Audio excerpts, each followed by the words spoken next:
First tonight, Russia says the fighters who entered its Belgorod region have been pushed back across the border into Ukraine. The Defense Ministry released these pictures, which it says shows Russian forces repelling the group. It says 75 fighters were killed and drones shot down. Fighting broke out on Monday. A self-described anti-Kremlin paramilitary group has claimed responsibility. Russia accuses Ukraine of sabotage, but Kyiv denies involvement. We are Russians just like you. We are people just like you. We want our children to grow up in peace and be free people so that they can travel, study and just be happy in a free country. But this has no place in today's Putin's Russia, rotten from corruption, lies, censorship, restrictions on freedoms, repressions.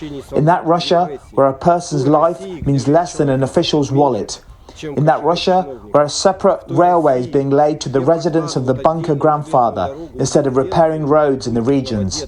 In a dictatorial country where children are separated from their parents for calling for peace and teenagers are given life sentences. It's time to put an end to the Kremlin dictatorship. Thanks to all those who support us, to everyone who sends us donations and smokes where necessary. Your support is what every day reminds us of our final goal on Red Square. Be brave and don't be afraid, because we are coming home. Russia will be free. Well, the Kremlin says the incursion near Belgorod is an attempt by Kyiv to divert attention away from the apparent capture of the Ukrainian city of Bakhmut by Russian forces. But Kyiv says its forces still control an area to the southwest of the town and is making what it called steady, gradual advances. Russia claims to have taken control of the final few blocks in the center of Bakhmut on Saturday, after more than 9 months of attritional fighting. Well, our special correspondent Karl Bostic has been monitoring all these developments from our London studio, and he joins me now live. Good to see you, Karl. Let's start with those insurgents. Russia saying it's defeated them. They crossed the border from Ukraine to launch attacks in the Belgorod region. The Russian ministry saying at least 75 killed, while driving the rest back across the border. What's the latest that you're hearing about that? Well, Charles, first of all, I wouldn't say that they've been defeated, because these kinds of attacks have been going on really since last fall, last October. In fact, you had a situation where you had an accidental bombing of a Russian plane, hitting a missed target, hitting its own city, Belgorod. To put things in perspective, Charles, Belgorod borders Ukraine.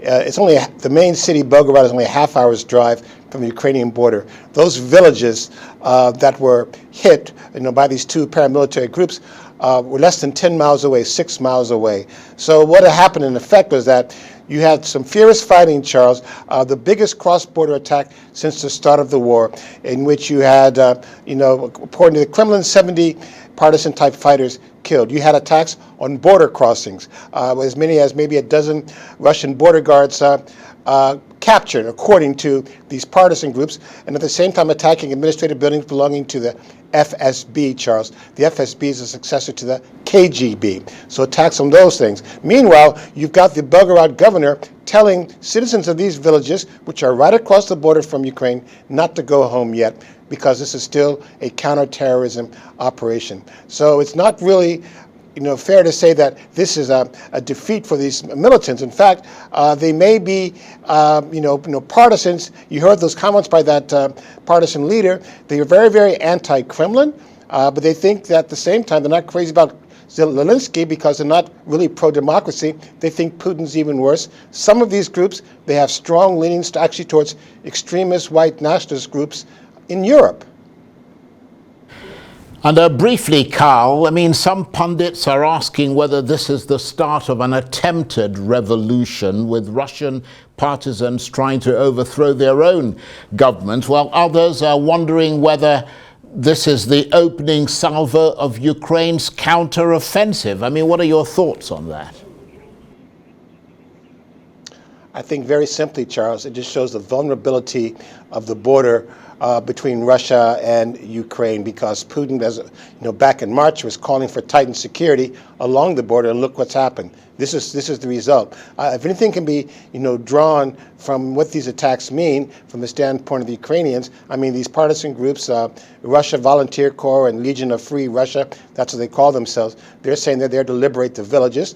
But I think militarily, what it does is they want to create a buffer zone, because these are also staging grounds for artillery strikes into Ukraine. So you also have that happening, just creating a buffer zone of sorts. And also just really drawing away Russian military resources to worry about patrolling the borders when they want to prepare for counteroffensive. That's another depletion and draining of resources.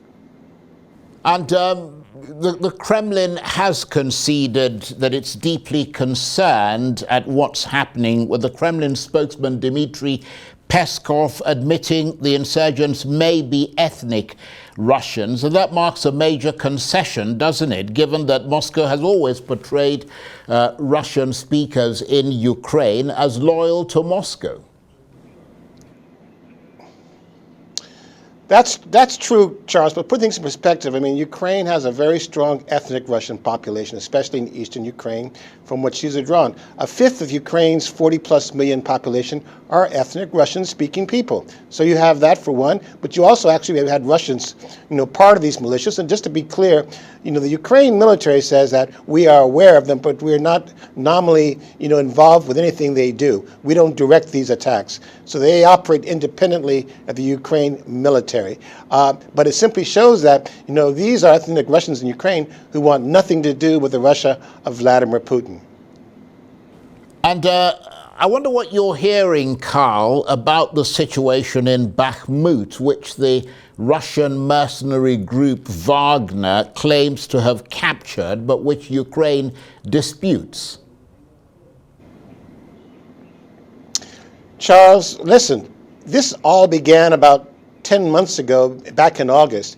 It was supposed to be another, blitzkrieg type victory for the Russians in a matter of days, if not a week or two. Instead, it became the longest, deadliest battle for the entire war, and many are really calling it a Pyrrhic victory for the Russians, because it's a victory that came at such great cost. What is its value? What is its worth? The capture of Bakhmut for the Russians would have meant initially a gateway to capturing all of the Donbass region in eastern Ukraine, to build on their 22% control of territory. That's now shrunk to about 17%. But in the course of this, Charles, on both sides, but the Russians on a heavier scale, there's been a tremendous loss of life and ammunition. Just put things in context, Charles, since December, more than 100,000 Russians have either been killed or wounded, at least 20,000 killed. Half of those are Wagner soldiers in Bakhmut, Charles. Half of those casualties come from Wagner. And in terms of artillery that's been expended in the war, the Russians at its peak were firing from 40 to 50,000 rounds of artillery a day. It's gone down to like maybe 15, 20,000 rounds a day. They have a serious ammunition shortage, and a lot of that was drained by what transpired in Bakhmut. So if that was a strategy of Ukraine, in that sense, it worked, because for them it was more symbolic than anything else. Karl, thanks very much indeed. Karl Bostic is our special correspondent. He was talking to me there from London.